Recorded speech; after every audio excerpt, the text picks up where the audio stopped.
Monsoon की बारिशों की वजह से दरिया का जो लेवल है वो इस कदर बढ़ चुका होता है और इतनी तेजी के साथ ये लहरें आकर इस फैमिली को अपनी लपेट में लेती हैं। आखिरी मिनट तक वो इस आस पे थे कि शायद कोई आएगा और हमें रिस्क्यू कर लेगा। हैं, अगर आप किसी इमरजेंसी में हैं, अगर आपको कोई मसला है, अगर आप किसी भी किस्म की परेशानी में है और आप रेस्क्यू को फोन करते हैं, तो रेस्क्यू की जिम्मेदारी है कि वो 7 मिनट में उस मौके पर पहुंचेगी।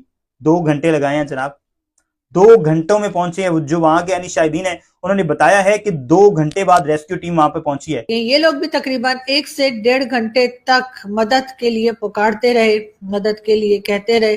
पाकिस्तान ने एटम बम तो बना लिया है, जिसके लिए बार बार हमारे पॉलिटिशियन गले फाड़ फाड़ के कहते रहते हैं कि अगर हमारे पास न्यूक्लियर वेपन्स ना होते तो शायद भारत हमें खा गया होता। हो सकता है, अब किसी के दिल का हाल तो दूसरा बता नहीं सकता कि वाकई भारत हमें खाने के लिए बैठा है या नहीं, लेकिन ये जरूर है पाकिस्तान एक न्यूक्लियर स्टेट है, लेकिन उसके पास ऐसी कोई फैसिलिटी नहीं है जिससे कि अपने लोगों को बचाया जा सके, रेस्क्यू किया जा सके। और इस तरह की मुसीबत में जब लोग पड़ जाएं तो उनके लिए मदद के लिए हेलीकॉप्टर भेजा जा सके कि उन लोगों को वहां से बचा सकें। एक परिवार चीखता रहा, बिलखता रहा, मदद के लिए गुहार लगाता रहा, लेकिन न सरकार आई, न फौज आई, न पुलिस आई और फिर एक एक करके सब बह गए। स्वात नदी के लहरों ने पाकिस्तान के पंजाब प्रांत के सियालकोट से आए एक ही परिवार के 15 लोगों को हमेशा के लिए अपने साथ बहा लिया।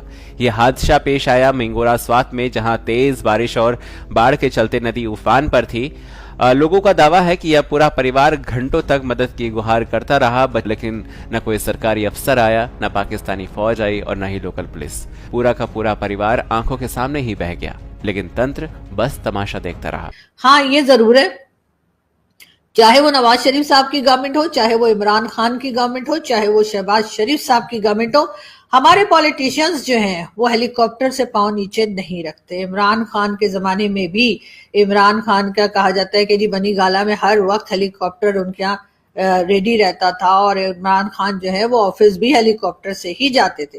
वैसे तो इमरान खान ने कहा था कि जब वो प्राइम मिनिस्टर बन जाएंगे तो वो प्राइम मिनिस्टर बनने के बाद इमरान खान जो है वो साइकिल से ऑफिस जाया करेंगे, लेकिन फिर इमरान खान को ख्याल आया कि जी साइकिल से जाने में तो वक्त बहुत ज़ाया होगा, तो इमरान खान जो है वो हेलीकॉप्टर से ही ऑफिस जाते थे और ऑफिस से आते थे।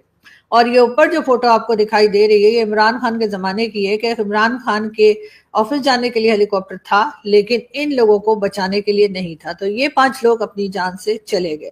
यही हाल आपको नीचे वाली फोटो में भी दिखाई देगा। 18 के करीब लोग जो हैं उनकी जानें चली गई सिर्फ इसलिए कि हमारे हुक्मरान, हमारे वो लोग जो गवर्नमेंट को लाते ले जाते हैं, हमारे वो लोग जो गवर्नमेंट में बैठे हैं, उनको अपनी अय्याशियों के लिए तो हेलीकॉप्टर हर वक्त रहता है।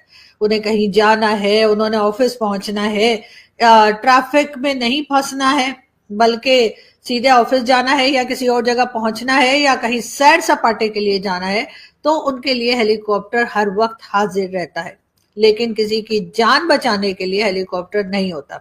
इस वक्त कहाँ है केपीके की गवर्नमेंट, कहाँ है अली अमीन गंडापुर साहब, जो कि हर वक्त बड़ी बड़ी बड़के मारते रहते हैं, लेकिन उनके हाल ये है कि लोगों को बचाने के लिए कुछ मौजूद नहीं है। लेकिन यही हाल पंजाब में भी है, यही हाल सिंध में भी है और यही हाल बलूचिस्तान में भी है।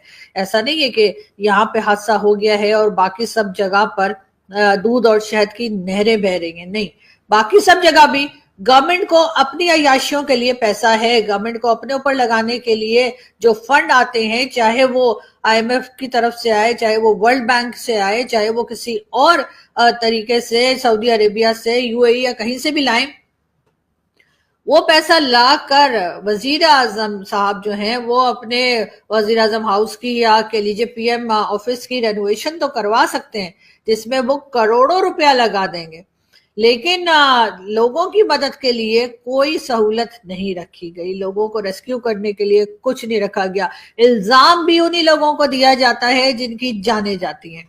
उन लोगों से कहा जा रहा है, जब कहा गया था कि जी बारिश होने वाली है, फ्लड आ सकता है, इमरजेंसी लग सकती है, कोई प्रॉब्लम हो सकती है, तो आखिर क्यों गए ये लोग वहां पर घूमने फिरने के लिए। चले मान लेते आधा कसूर उनका था कि वो चले गए। उन्होंने कहा कि नहीं, हम टूरिस्ट हैं, क्योंकि बार बार आप कहते हैं कि जी टूरिज्म होनी चाहिए, तो चले उनका कसूर मान लेते हैं कि जब बारिश हो रही थी और जब कहा गया था कि खतरा है तो वो लोग क्यों चले गए। लेकिन आधा कसूर अपना भी तो मानिए, ये भी तो मानिए कि आपने कोई ऐसा बंदोबस्त करके ही नहीं रखा जिससे कि टूरिस्टों को या किसी इंसान को पाकिस्तान में रेस्क्यू किया जा सके। ये सब कुछ देखकर आपको लगता है दुनिया से लोग आएंगे पाकिस्तान घूमने?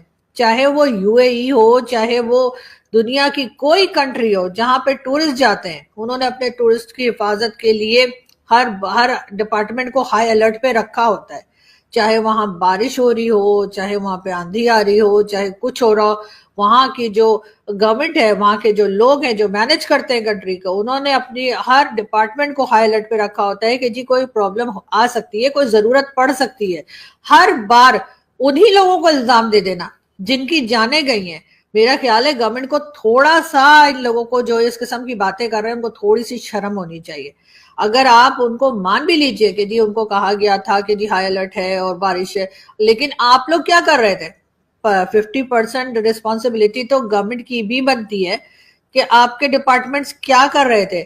इस वक्त भी कहा जा रहा है जी मॉनसून का सीजन शुरू हो चुका है, बारिशें होंगी और उसके बाद आप कहेंगे कि जी फ्लड आ गया, क्योंकि भारत ने जी अपनी तरफ से गेट खोल दिया तो पानी सारा इधर आ गया और उसके बाद फ्लड आ गया। ये तो हर साल होता है, लेकिन हर साल आपने ना तो नालों की सफाई कराई होती है, ना आपने सड़कें साफ की होती है, ना आपने कोई ऐसा बंदोबस्त किया होता है कि जब पानी ऊपर से आए यानी जब बारिश हो तो वो पानी निकल के किस तरफ को जाएगा। आपने ना नालियां साफ की हैं, ना आपने कोई डैम बनाए हैं, ना आपने कोई ऐसा बंदोबस्त किया है जिससे कि आम पब्लिक की जान को बचाया जा सके।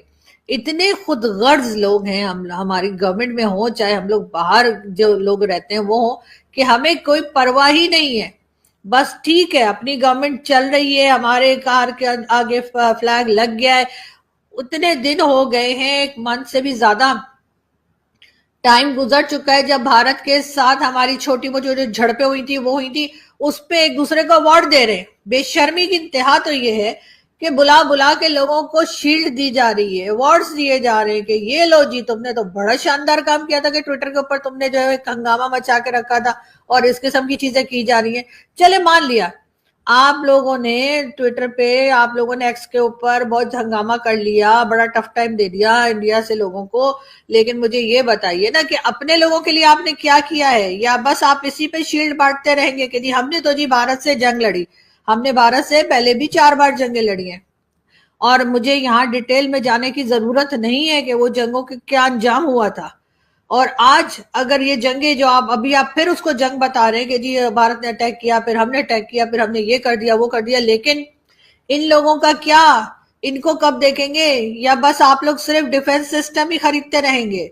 डिफेंस सिस्टम भी खरीदिए अगर आपको बहुत सख्त जरूरत आपको लग रही है कि जी इसके बगैर तो गुजारा ही नहीं होगा। जाहिर आप लोगों का तो गुजारा नहीं होगा, यहाँ पे मैं कुछ कहना नहीं चाह रही हूँ, लेकिन मैं ये भी कह रही हूँ कि भाई कोई सिस्टम ऐसे लोगों के लिए भी जो है वो रख लीजिए जो आम पब्लिक है। यहाँ की आम पब्लिक सिर्फ मरने के लिए, आम पब्लिक सिर्फ इसीलिए कि वो मर जाए और उसके बाद आप कहें कि जी हाँ जी बड़ा अफसोस हुआ। एक आपका जो है प्रेस रिलीज आ जाएगी हर गवर्नमेंट की तरफ से कि जी बड़ा अफसोस हुआ, बिलावल साहब आके कह देंगे जी ऐसा नहीं होना चाहिए था, प्राइम मिनिस्टर कहेंगे जी बड़ा अफसोस हुआ, केपीके की तरफ से भी स्टेटमेंट आ जाएगा, बस खत्म। उसके बाद अगली बार इसी तरह से लोगों के मरने का इंतजार किया जाएगा।